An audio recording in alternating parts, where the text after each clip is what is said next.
All right. So anyway, shout out to the fam, man. Listen, man, I ain't gonna hold y'all too long on the broadcast. But listen, man, y'all got any questions, throw it in the chat. But just quick observations of just watching what we seen at camp today, man. Pretty decent. Very, very interesting.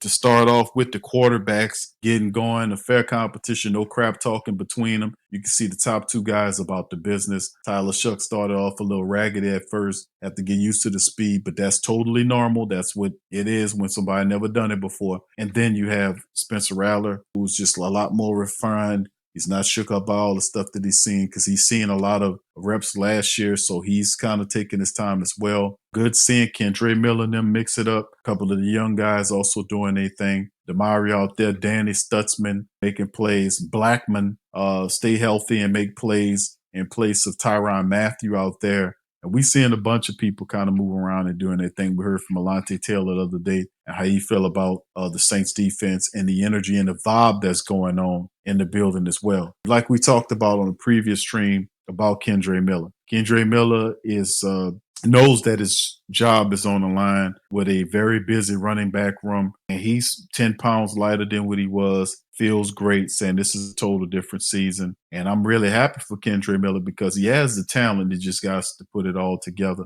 And we'll see what he can do this year. Also, trying to find out who is the next wide receiver to step up out of the top three guys. We've seen Brandon Cook make some plays. We've seen Chris Olave getting that. Rashid Shaheed made a big play with his speed. He's also getting stronger as well. Not and trying to transform to just not be the deep slot guy or whatever this type of thing. He's trying to show you I could play the game, and it's just looking good. Who's going to step up? A lot of people think Bub Means can step into that A.J. Brown role, that Kellen Moore Philly running last year. Can he be that guy? Who's going to be that guy? Who's going to step up there? A lot of people like Bub. He has to stay healthy. He came into camp in great shape. He got his mindset. And we know Bub Means was a solid college wide receiver. He should thrive in Kellen Moore's offense. A physical wide receiver that has some speed. He ain't just a guy that can catch, but he's a physical guy that has a degree of speed too. So he should thrive in the system. Nothing on Donovan Peoples-Jones as of yet. Him stepping out and stepping up. We did from Mason Tipton. Heard a few things about Pettis. None of these other guys, right? And of course, looking at the Saints defensive line and all these different guys stepping up, making names for themselves. Chris Rump II just has been doing really good in camp thus far early on.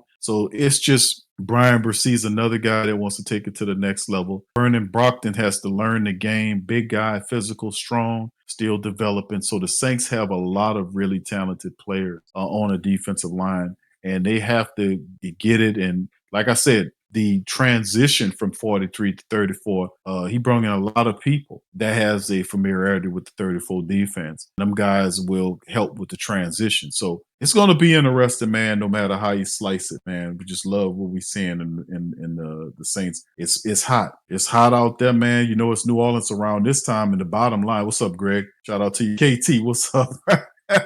KT. All right. But yeah. What's up, Tasha? Shout out to Tasha as well. But yeah, this is the thing. It's hot out there. It's New Orleans, right? They understand that, and for in winning times, not so much over the last 4 years, right? Because we had an idiot running the team. But prior to that, Sean Payton used to do before. You know, he had a few times where he'll take him up to he took him to the golf course or what some type of resort that they had out there in Florida, and people thought he was doing that because I think his lady friend at the time before he got married was living out there, and they figured that's why he did.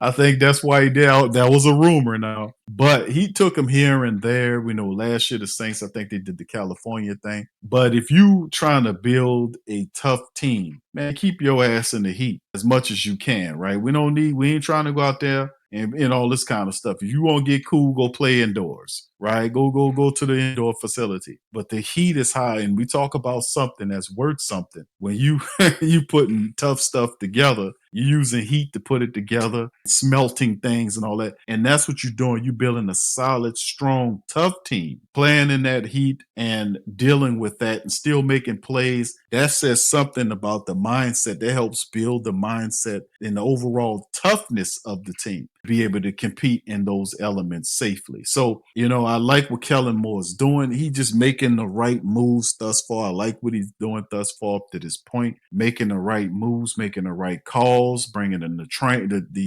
that trainer we talked about, Tom Rath, the right assistants to work with him, getting the right people on the defensive side, and just keep building, just keep adding, keep adding. We still need help on the offensive side of the ball. I'm anticipating something's going. They freed up that spot. Josh Ball, something's coming, right? We know eventually they're gonna make a call on something, whether it's Lyle Collins or Noah Fant. Something's gonna fill that spot. So hopefully it's an experienced player that can step in and help the Saints. Because like I said, we still need some backup help right there. And once Kellen Moore, and see, all of that's gonna come to light when you start seeing more and more of these guys play ball. When that training camp, when them preseason games come around, oh my goodness, you're gonna see it all, baby. As we get further into training camp and more tallies are added up of who's doing what, doing that, and players struggling, there's gonna be struggling as players that ain't gonna make it. There's gonna be people that get hurt, that might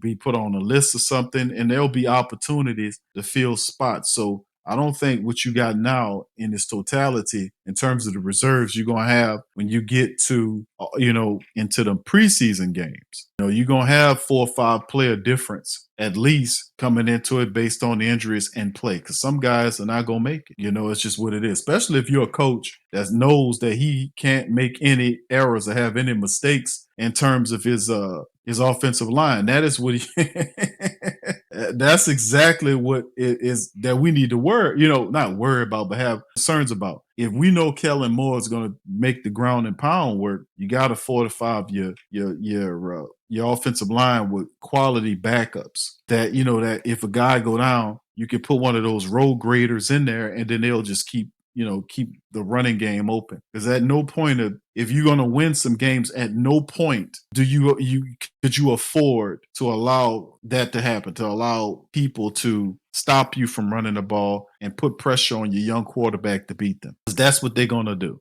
And they're going to stock the box, and you're going to have to figure out ways to still keep the running game going with Elvin or others, even if you have to operate those stretch running plays or reverse plays or end arounds or screens or whatever you got to do. You got to be able to take advantage and still be able to run the football to take pressure off the signal caller, right? That's one of those things. KT says, the idiot possum. Yeah, we can't allow that. We can't allow them to stop us running the ball. KT says, Q, did you see the highlight? Yeah, I did see Marcus. I just played some highlights of Marcus. Yeah, Marcus Yarns, the running back, the undrafted running back. It don't surprise me how good the guy is. The Saints always every year they get a really good running back that we always talking about, right? Remember they had Jacob Kabadi, who came from the University of Lafayette. I want to say he was a Raging Cajun running back, a North-South thumper. He was doing good in camp and making noise. You know what I'm saying? The Saints put him in the street with Dennis Allen, but Marcus Yarns, one of these guys that got the speed, the vision, and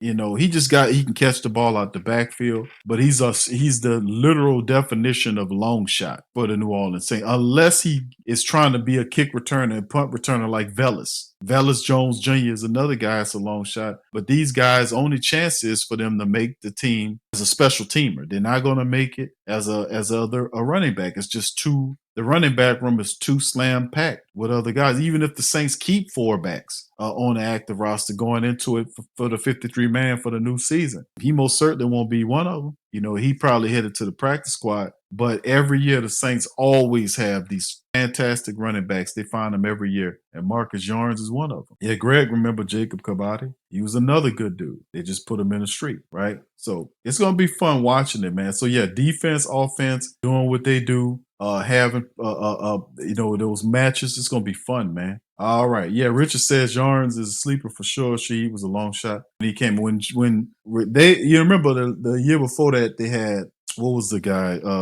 Deontay Harris-Harty, right? Deontay Harris-Harty was the kick returner. The Saints basically had a blueprint because what they was doing was, they would go and get what Harris held all of these records in the punt return game. He had all these kick return, punt return. He was an ace. So the Saints used the same blueprint and mindset to find Rashid Shaheed was basically almost similar, very similar to Deontay Harris Hardy in his return game ability, except for Rashid Shaheed was taller. He's 6'1", good size, this type of stuff. He developed fast because of Michael Thomas and others working with him. Michael Thomas took Rashid Shaheed under his wing, was teaching him about route running. That's why his route running is a lot crisper for a player of his, of his years. And his return, his special teams acumen was so elite. That's how he got that Pro Bowl. So we have Deontay Harris Hardy had a Pro Bowl there. We have Rashid Shaheed got a Pro Bowl as a return man. And it's just these guys. The guy's the fastest guy on the team. But you've seen that in college because he was doing it in college at Weber State. He was tearing them up. And then the Saints kind of did it again on a lesser scale. They got when they find Pettis. Now Pettis was also very good in special team, and they found him. He had a few returns right here. He wasn't no record keeper like those two guys, but Pettis was one of those guys that you bring in. Got good size, can run, right? Run decent routes as well. But yeah, Rashid Shaheed's a guy that if I'm the Saints, I'm definitely looking at having somebody back there else returning punts and kicks for me and not having him involved in that aspect. Now, every now and again, if you need a little jolt, you could throw him in there. But Rashid Shaheed, if you have the imagination, is not just a wide receiver. You can have him back there in tosses and having him doing with screens and all that. You can take advantage of his speed. You really can. And that's one thing you notice about the Saints right away is the fact that you might not like, I like Chris Olave, I like Rashid Shaheed, I respect Brandon Cooks. One thing you might know about them guys, they're not the biggest guys in the world, but you got basically a track team right there. You know what I'm saying? So Kellen Moore got something he got up his sleeve. When he bringing them guys together, we just see what it is, right? All right, Tasha, shout out to you. All right, Jack says we had a lot of sleepers under Peyton because he would find one thing a player was good at and exploit. Yeah, Coach Peyton was really good at that. KT says Rico Payton was a long shot. Yes, he was a long shot. Yeah, he was. But Rico Payton played really well last year to get that, right? He really did. Rico Payton was a guy that he made it. Rico Payton made himself present, right? He was a big cornerback, had good size on him. He was in there playing well. He played well. He played well. He played well when he was given an opportunity in practice, and he earned his way on to the Saints team. A lot of people thought that Rico Payton is going to be a part of the future. Well, I mean, it gets a little bit more difficult because the Saints added a few more people around him. They brought back Isaac Yiadom. Brought him back on a multi-year agreement. They drafted Quincy Riley from Louisville. They drafted him, and they added other guys. But Rico Payton should be considered like one of the top 5 cornerbacks you have. Now money rules it all, but that's why Rico probably will end up. In terms of they're gonna keep Isaac Yiadom if he's healthy. Kool-Aid McKinstry, Alontae Tate, Isaac Yiadom, Quincy Riley. Those are four guys right there, and then Rico Payton will be the 5th guy in my estimation. Whether Ugo Amadi is or Dallas Beanham's another guy that's very interesting. Rajon Wright, we heard him in there trying to mix it up. He the one got punched at by Cooks. So I mean, he's, in my opinion, Rico Payton is like maybe the 5th guy, barring injury, but we'll see what happens there, man. But I do like Rico Payton. I like his game. All right, Chris Tyree, Moochie Dixon of Speeds as well. I think even Bud means right. Yeah, they got good size. I don't know. Them guys are on outside looking in, I think, barring injury, because it's a big running back room outside the big 3. Brandon Cooks, Rashid Shaheed, and Chris Olave. Bub Means, Kevin Austin Jr., Cedric Wilson Jr., Mason Tipton, Donovan Peoples-Jones, Dante Pettis, and then you say Moochie Dixon and Chris Tyree. So those guys on the outside looking in with a loaded wide receiver room like that. So can either of these guys leapfrog the guys I just mentioned? That's what I'm thinking. I don't know. That'd be quite the thing. They would have to literally all the hell out, to make it. All right, what's up, Garvin? Shout out to Garvin O'Sullivan, man. Up 6 a.m. from Ireland. And thank God we free of DA and Carr. Indeed, man. Shout out to you. Appreciate you for being in the live.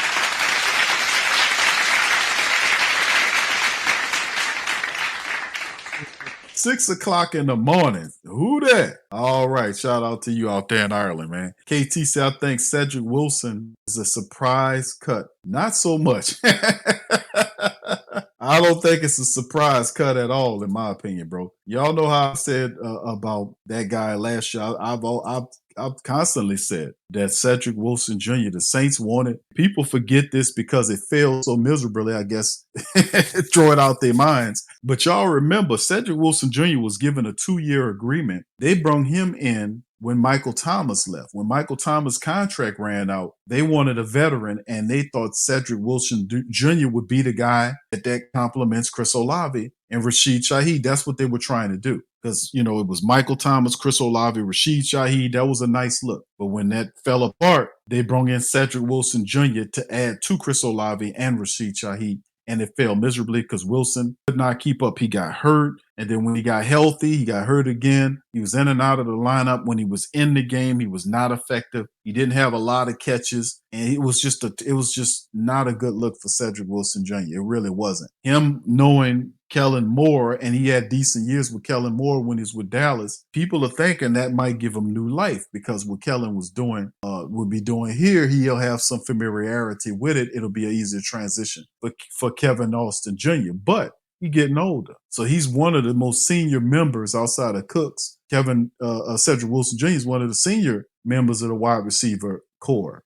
But we know that Bub Means very well could be the fourth wide receiver, and Pettis could be the fifth one, because the fifth guy is going to be a special teamer. He's going to be a guy that kick return, punt return. I don't know if the Saints keep 6 wide receivers. They very well, but I'm betting on 5. So if that is indeed the case, where does that put Cedric Wilson at? That puts him on outside looking in. So, we'll see how it all goes, man. But yeah, Cedric Wilson Jr., to me, is not a surprise cut. I said he should have got cut last year. For real. He wasn't doing anything. All right. Jack says he says, why can't we trade down 1 year and collect high round ballers instead of talking about late round undrafted free agents? Because Jack, that's the philosophy of the Saints, man. That's how they get through it. And when they find something that they think works, they stick with it. That's the bottom line. That's what the hell they do, right? That's just their mentality on how they operate. And remember, at the top, the Saints are ran by Mickey Loomis, and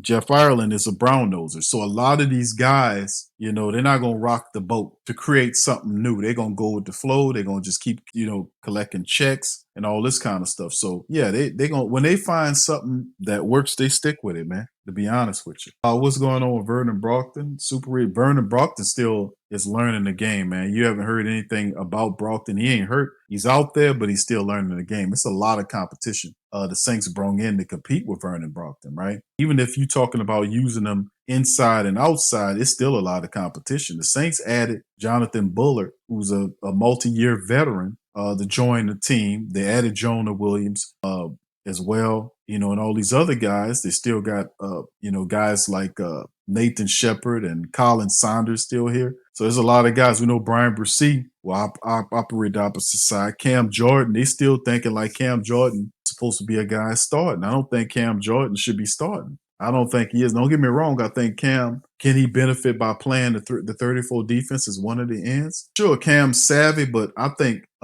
eventually they might start off with him, but eventually you might see one of these other young players get in there, because that's what you got him here for. They're going to use Cam for the 1 year that he's remaining, but there's still a lot of young players that got to, learn. Vernon Brockton has got to learn. He got talent, and Coach Bo Davis is the defensive line coach. He's going to make sure he got it, because they basically made that pick based on what Bo Davis was saying, so we'll see how it all going, but, we'll see what Vernon does. But he ain't flashing yet, but it's still very early on. Jaden says, Q, if the Falcons, he says, Big Q, F the Falcons and the fan, and this, more than a game, we did not forget the Falcons lost 28-3. Who that? Thank you, fan. I appreciate you. He says, why did we waste the 3rd round on Brockton? We could have drafted one. No, I don't think they wasted it. I think Vernon Brockton is the future. That's the bottom line. Vernon Brockton's going to be good, man. Like, at first I was surprised by the pick. I was like, Vernon Brockton, because he's the least known member of that defensive line. Like, they have some really good players on that line. But Vernon Brockton, if you go back and study the film, Vernon Brockton plays very similar to Brian Bresee, right? They really do very, very similar. Insofar as they're violent, it's like guys trying to block him and he's flailing away, slapping down hands, swimming over you, pushing you down, pushing you over because the guy could play inside and out. And if you watch the tape, he basically lived in the backfield. He was in tape damn near unblockable, splitting double teams. And that's like that's his comfort zone. Like some players, they might be the single team, single block. They got some guys who basically live, their life being double blocked. That's like what Brian Bresee. Brian Bresee's a big guy who was just gets in the backfield. He makes plays. He did what he did last year with getting all those sacks. Because Brian Bresee's good. The question mark with him was, can he stay healthy? Well, he showed that he could and had an impact. He led the team in sacks last year. But Vernon Brockton could have a similar trajectory. Like we look at guys like Cam Jordan and Jonathan Bullitt and all these other guys, but these guys are on 1-year agreements, and eventually time will come where the young guys got to step up. But just look at it as the future being bright for the Saints defensive line with those guys, to be honest with you, and it really is bright, man. I think we'll be all right. All right. Richard says Cam is leadership at this point. Yeah, I don't think that's just me, bro. Maybe he starts out that way, but remember then again, remember for years before Cam made it to this point, the Saints were doing load management on him. He used to complain about it, right? About him being taken off the field and they trying to do this type of thing. He used to complain about that. So maybe that has kind of helped Cam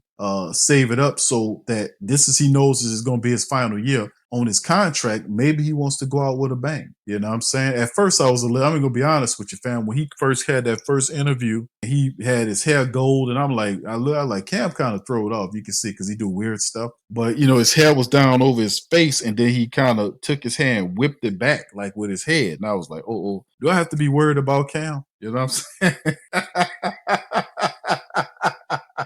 I said, hold on, y'all. Put one in the chat if y'all know what I'm talking about. You know what I'm saying? I said, hold on here. When Cam did that interview, that very first interview, Cam had his hair dyed this weird color, and Cam's a weirdo anyway. He do weird stuff and the pirate mustache and all this type of stuff. He's a big kid. He do weird stuff, right? But when Cam flipped his hair back like that by using his head, I said, man, do we need to be worried about Cam?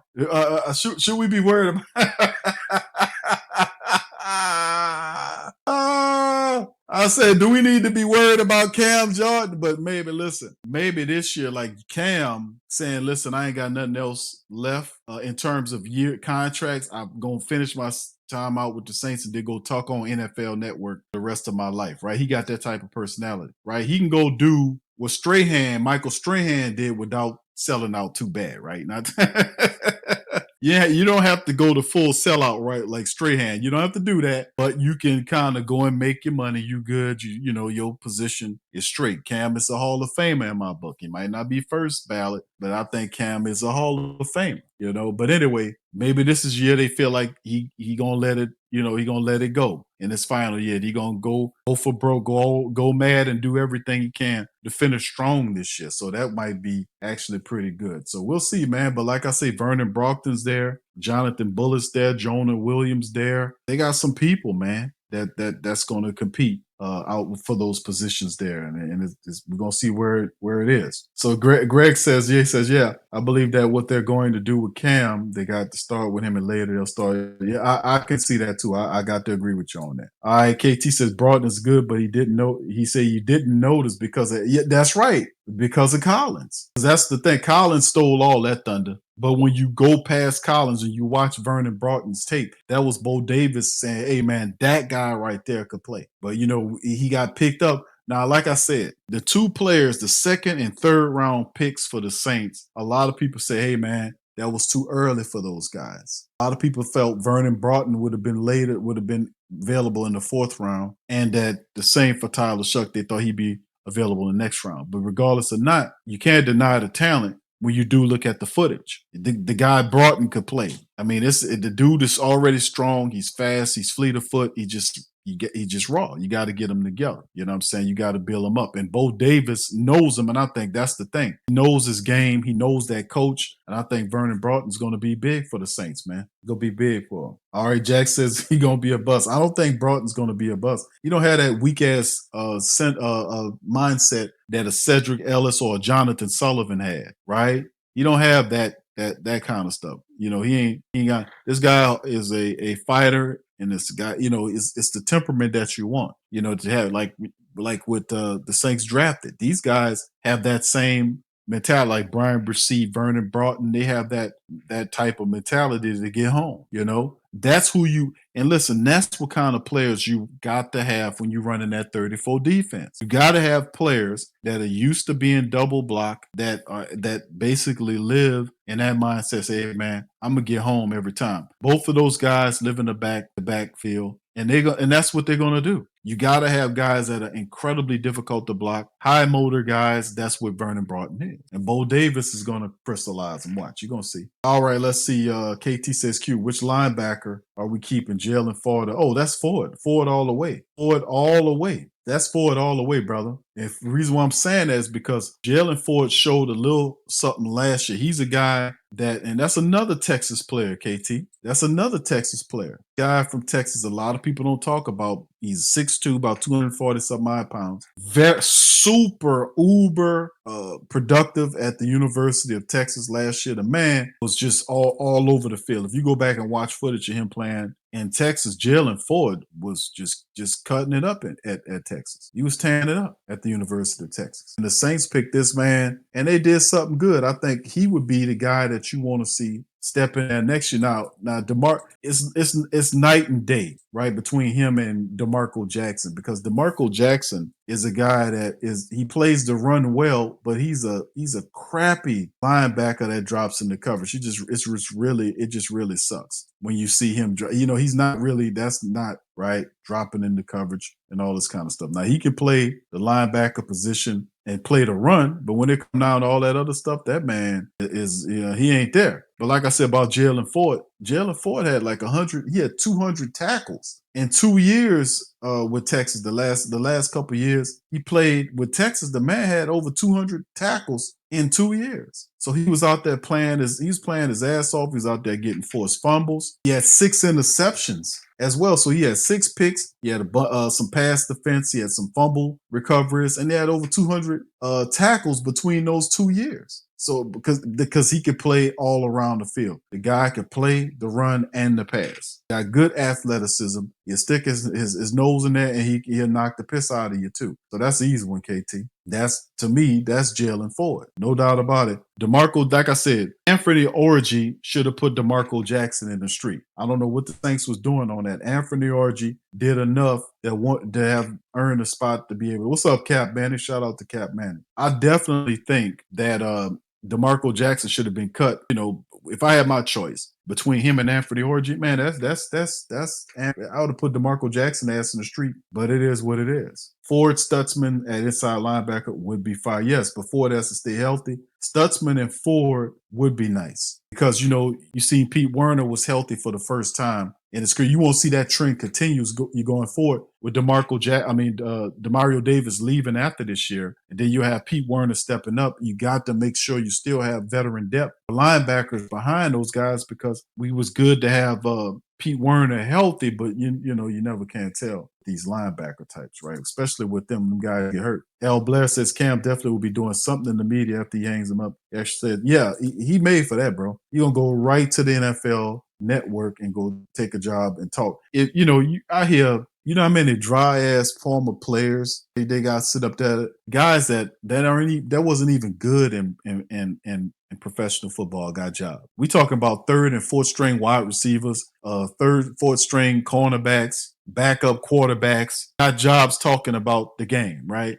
In the game, right? You got a guy like, what's the dude got fired from Fox for sleeping with the old girl? He was on there talking on Fox. He was doing weird shit to climb the ladder because he's talentless. But at the end of the day, these type of people exist in the sports commentating world. Cam Jordan has it. He's a one of these top notch. He's a good person when he's not blaming injuries for shit. But Cam's a good community dude, and he has a full career of solid achievements. So yeah, if Acho, who has no talent, could do it, then Cam Jordan can knock that shit out the park. You can knock it right on out the park. Yeah, there you go, Ocho. There you go. Not the brother, because I actually like the brother. The other brother, because he got a brother. I forgot. I think I don't remember the man's name, but the one that's on Fox, they got another one that's really solid player. Like you can see that he's the better of the two in terms of an athlete. He's a better speaker. He's more professional. You know, he got the talent. That other guy didn't have it. He was trying to pretend to be something that he wasn't. He was playing games politically and all that stuff, and that'll get you cut down real quick. But he ain't learned. All these idiots think that they can play that game and win. You're not gonna win at that game, so don't play it. But that's how some of them get down. KT said Heath Evans. Heath Evans sucked. I mean, what's the other dude, the little short dude that played, who was actually a pretty good running back? Maurice Jones-Drew. He was a hell of a running back, but he dry as hell with his commentary. I mean, it's just like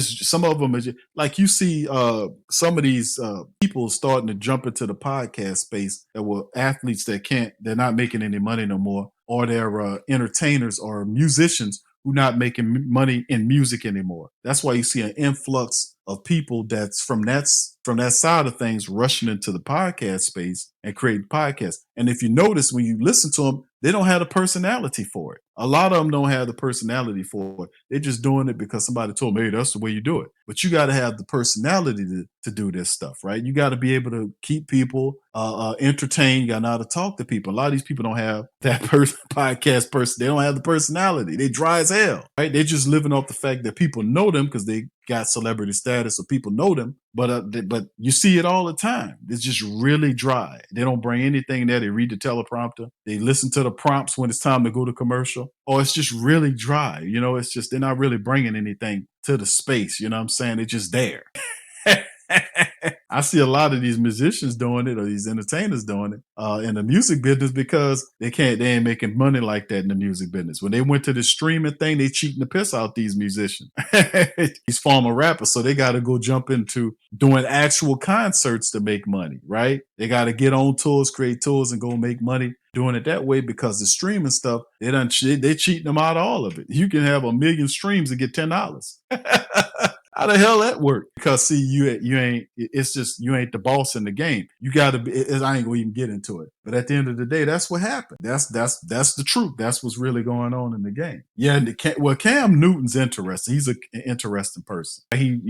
But the whole thing with him and he brought the lady on there and she checked him down. And she did right because he running up here trying to make that shit look all G and he got children over here. And that ain't no way to, man, I shun that, bro. No matter how you make it look. And I always kind of got on Cam because he used to come out here with them goddamn Whitney Houston scarves and trying to make, women clothes or women to women clothes. It's a different effect, right? Just say what you're doing. He's come out here with these weird hats and all this kind of stuff and doing all this and trying to look cool and smoke a cigar. And I like Cam at a point, but putting it out there like you got the kids and hear that like that's some G shit, like man, get out of here with that, bro. Get out of here.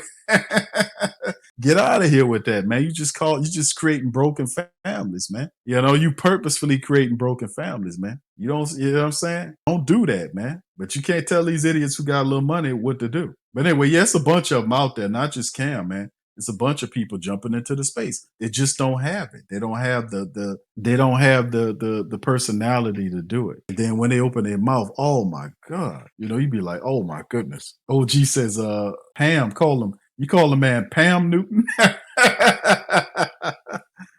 Listen, the only thing I'll tell you that I ain't wearing no goddamn ankle chain. That's all I'll tell you. That hey man, listen. Kate said this guy on number one I Am Athlete podcast with Fred Taylor and Ryan Clark is trash. I can't remember his name. Oh yeah, Ryan. I actually like what Ryan Clark and them did right there. They actually have some substance, but I know who you're talking about. It's the dude that's always the nudist camp loving dude. I remember watching the episode he's talking about, but that's Ryan Clark.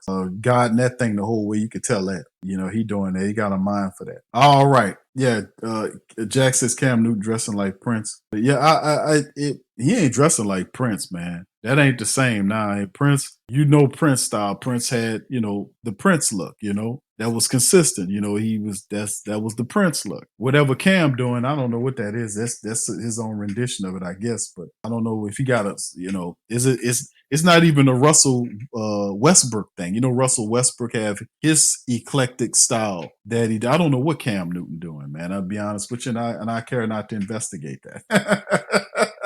I know I'ma just stay. I'll just okay, brother. You go ahead on. You do that. All right. Yeah. El Blesser. Yeah, everybody's definitely not cut out for as great as Montana was on the field. He sucked behind the camera. Very dry, bro. Very dry. That's what I'm be saying. A lot of them not cut out for that. Cam Jordan has that personality. What's the big guy that do the skits who used to play for the 49ers? What's his name? What's the brother? Adams? Is it Anthony Adams? Is that his name? It's the brother that do you got to have the personality because to do it and as well. Like, and Cam has the personality, right? He got a good energy. Then he got a good knowledge base on things. He speaks well from experience, and he's very consistent. He's very consistent in his energy. So I think Cam would make a really solid analyst on the morning show. That's the type of guy you want to have on the morning show. To give you some hot takes and stuff like that. But some of these other guys, man, it's like I just don't see how they made it, man. You know, with the personality gene, just because you played NFL, it's cool, but you got to have the personality to hold people attention, bro, for real. All right. Anyway, what's up, True Louisiana? Shout out to you, brother. Yeah, I'm just saying, man, at the end of the day, because the truth is, man, listen, KT, what you talking about? She's not even a real doctor. Who you talking about, KT? And a relationships coach? Who you talking about? But yeah, it's a lot of this stuff that you hear, like it's a lot of the trending stuff that we talk about all the time, like dealing with our Saints team. We see guys like Cam and all this kind of stuff. I hate to see some of these commentators on Sunday get up there. Fam, listen, y'all hear it like I hear it. I had people when we do the live broadcast every Sunday or Thursday or Monday, whenever the Saints play during the season, right? Preseason, regular season, we do our live, when I do the live broadcast, the call-ins, the play-by-play. You know, I start in the preview, then go into the game, then the head to halftime, then the rest of the game, and then into the recap or the post game, and then boom, bam, beam, we out. That's 7 hours or 7 or 8, depending on certain factors of overtime, stuff like that you're going to be on air talking. And most of the times when I do my broadcast, I do it for most of the part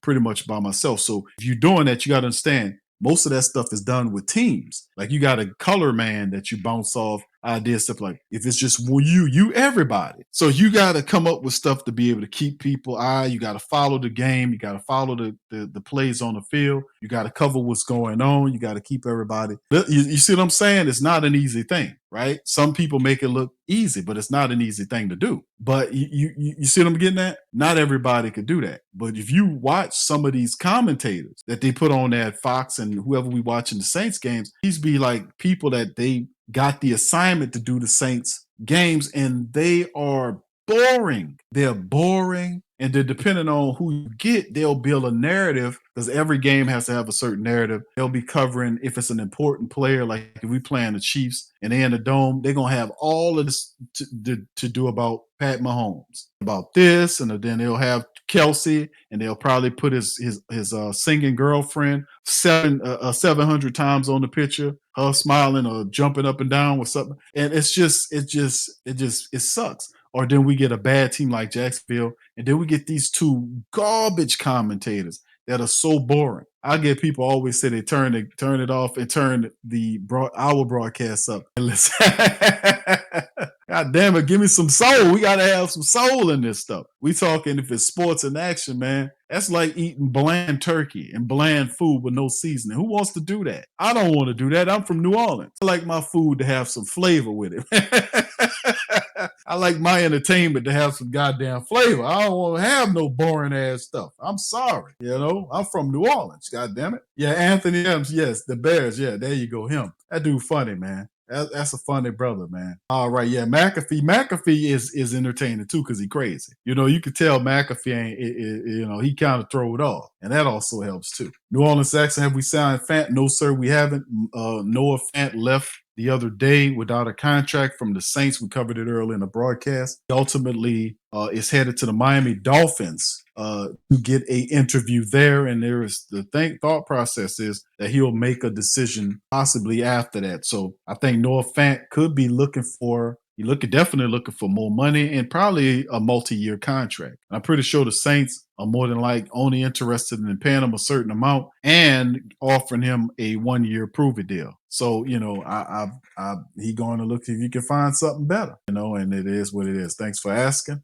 L Dub, shout out. Yeah, indeed, L Blair, you're right, bro. It's just boring, bro. Let's keep it a buck. It'd be boring, bro. L Dub said my TV be on mute. I let Q comment. Yeah, bro, we be cutting up, having fun. I got sound effects playing. The foot when we score a touchdown, we got the Who Dat music. We got the I'm a Who Dat playing. You know what I'm saying? We in there celebrating. You know what I'm saying? It's fun, man. Yeah, it's fun. You know what I'm saying? It's good. KT says Olsen is actually fire. Romo is good. Matt Ryan is man. Tom is hit and miss. Joe Buck and Troy Aikman are the best out. Matt and Summerall were the goats. Yeah, indeed, they did do a really good job. It's a tough order to keep up to, I guess. But you either have it or you don't. But all right, yeah. No, actually, the Saints are doing good, bro. The with him retiring and Derek Carr. See, it's Tyrann Mathieu, Derek Carr, Ryan Ramczyk. Those deals fall off. Like I showed this for the family members, going to do this before we get ready to go. In 2025, Saints at 22.8 plus mil right now, according to Over the Cap. Next year, 2026, they are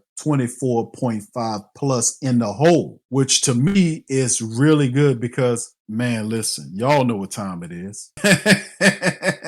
24.5 previous prior to that, it was a lot higher, but certain factors happen. You kind of drive that number down. That's a very manageable number. Now, this is the dead money, as you can see right here, that you'll be facing next year. Derek Carr, 36.6, Ryan Ramczyk's 11.9, and Tyrann Mathieu, 7.2 in dead money. That's $55.8 million in dead money. And you're at 24.5 in the red. Not bad at all. That ain't bad at all for the Saints, if you know what I mean. And also, we'll see how it bends. And then, of course, we talked about the year after 2026, 2027. That's when it all falls off. And then you go 135.7. You basically got a brand new team. You got a brand new team once that happens. We're talking about all these guys going. We talk about Taysom going. We're talking about it's just you got 47 people on the team. Cam gone, Taysom's gone. All the people that you know and love that you've been seeing for years are gone. Hell, you got some of these other guy agreements that's going to be up too. Outside of Taysom, looking at Elvin's agreement. So it's a bunch of stuff that you'd be looking at that'll be off the books, man, with these other guys. So it's going to be very interesting, to be honest with you, man. You got contracts coming up. You got to be looking at, especially this year. You're looking at the likes of people like Rashid Shaheed and Chris Olave. Their money's coming up. So the Saints got all this money, but at the same time, based on how the Saints do this year, determine what moves to make in terms of signing people, right? So we shall see, man. But in my point, like I said, I would definitely say the Saints are headed in the right direction. I would say that about the Pelicans. I would say that about the Saints. Finally, after 4 years of messing this thing up and the Who Dat Nation getting together and boycotting the Saints to the point where they fired that losing ass head coach. And then it culminated with completion once the quarterback he picked decided to retire and not face the Who Dat Nation, the flame and the heat of the Who Dat Nation. That all made everything better. His contract getting up out of here, that was good. Getting that loser energy off the team that Dennis Allen brought. And then having somebody here with offensive innovation, picking good coaches and teams and drafting well and developing the guys they draft and signing guys that complement their scheme. Saints got this stuff right and they're on the way up. They're on the right way. And depending on how tough the team is in terms of its accountability and its seriousness to winning and its overall football intelligence, meaning we don't hurt ourselves with pre-snap penalties and fumbles, and that we're smart enough to take advantage of our rivals or our ops when they do it. We should have some success. People say Washington, they keep telling me, Q, we can have a Washington Commander type resurgence here, and like I said, that's totally possible because of the fact that when you have a leader and somebody that's accountable, all that other stuff that kills teams that don't have a leader, like guy backstabbing his players, throwing them under the bus, fracturing his team, not knowing how to talk to people, stupid, don't know how to make adjustmts, just overall an idiot. In the end, you don't have that. You got a leader here, somebody that's serious, that the team is willing to grow with. Plus, he won a championship last year as offensive coordinator. He bringing that in here to add to it. So a lot of positive things are flowing here with this move, and they're headed in the right direction. Make no bones about it. They really are. Yeah, L. Bless says, too bad Mickey's going to take credit for it. You're not going to get him to step. No, he ain't going to. That's fine. You know, like I said, the thing about Mickey Loomis is that's fine for him to stay as long as the team winning. You get the right people in there. He won't interfere. He won't dibble dabble. He won't step in the way. You know, he'll do what you say, and he got the right guy there. So I'm all right with that as long as he keep doing that and he stay the hell out the way. Now, in terms of him taking credit for it, yeah, he gonna get a degree of credit for it. We talked about this on the last show, but people gonna forget that it was the Who Dat Nation that fired, that got Gail to fire Dennis Allen, because had we not done that, Dennis Allen would be the team's coach right now. He would not have fired. He was lobbying Gail to keep him, and she telling him to fire him. And this dude on the 7-game losing streak, he trying to get Gail to keep that guy. So people gonna forget that. And when we start winning, gonna say Mickey turned it around. You can give him credit for making the right hire. Like I said, I was about to not give him shit, but I'm a fair man. I got to give him credit for at least getting the Kellen Moore hire right. He went in a different direction and got a good young coach that can grow with the team. So I got to give him that credit. Do that. But the Who Dat Nation was the one that got Gail to fire that bum ass coach that he had here before that. And when we got her to fire that possum-faced jerk, we was able to get his quarterback out of here the following year because that guy could not exist in an environment where he didn't have any protection. That's what Dennis Allen was doing. All that time was creating these all weird little protective measures to keep Derek Carr from feeling the pressure and burden. That's what he was doing. But when that was away, when that bulletproof glass was cleared away, and he had to face the scrutiny and the heat of the Who Dat Nation by itself, man, that dude folded like a broken lawn chair. Came up with all kind of stuff. And I don't believe nothing he say. So in the end, I'm just happy it all worked out. We was able to hit 2 ducks with 1 stone. Got his ass up out of here. All right. So anyway, that's what I got, fam. I'm gonna let y'all go ahead on and y'all have a good rest of your night. I'm gonna cut out on that. That's all I got for tonight. Listen, let's appreciate you guys for chiming in. Do me a service. Hit the like button. Please do me that service. Hit the like button.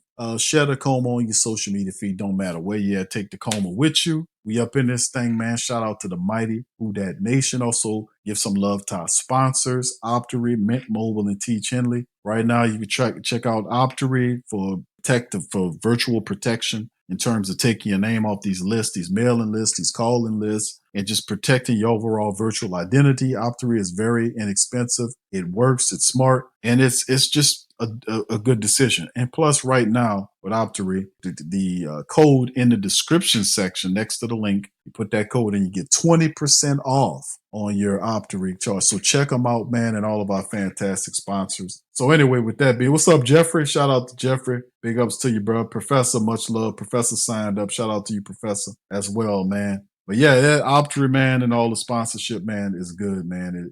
I'll be trying to find people who can be a service to the community, man, because you know what time it is nowadays. But anyway, listen, I'm going to be out of here. Listen, I'll talk to you guys, the rest of the family members, tomorrow on Tuesday. It's Patreon Tuesday, man. Well, actually, it's tomorrow now, right? Isn't it? Well, yeah, it is.